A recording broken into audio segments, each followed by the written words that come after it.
Amerika ang Pilipinas kaugnay ng mga patayan. The United States will investigate the Philippines' labor practices because of the rise of killings of labor union leaders since 2001. The United States Trade Representative responded to a petition from the International Labor Rights Forum alleging that the Philippine government has maintained a no-union, no-strike policy for its workers. As a preferred trade partner, the Philippines must comply with U.S. laws upholding internationally recognized worker rights. The ruling could jeopardize the Philippines' standing. Sa Chicago, muling binuhay ang isyu ng pang-aabuso sa karapatang pantao sa Pilipinas. Presbyterian church leaders appeal to the Filipino community not to forget the extrajudicial killings that continue in the Philippines. Dr. Gala reports. More than 900 dead and counting, the Philippines' extrajudicial death toll under the present Philippine administration may have slowed down last year, but it has never stopped. A chilling reminder, United Church of Christ Bishop Elizar Pascua told Pinoy Chicagoans this weekend. We have a justice system that does not hold accountable the perpetrators of human rights violations and extrajudicial killings, resulting in a climate of impunity.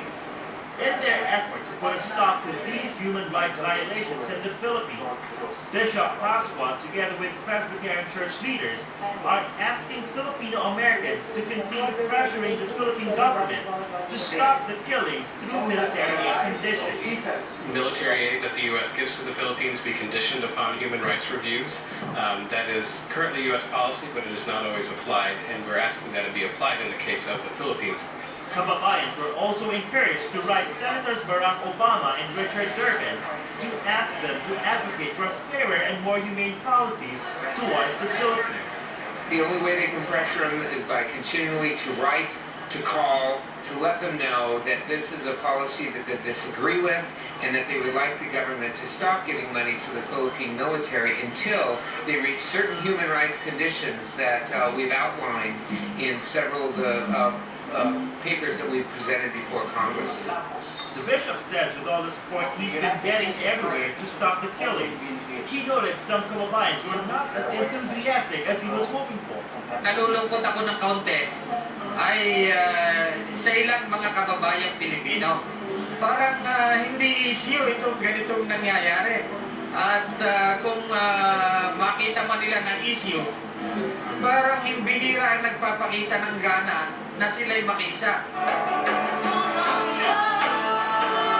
For these human rights advocates and defenders in the Philippines, they are still hoping these political murders would eventually be solved to finally bring the perpetrators and their masterminds to justice.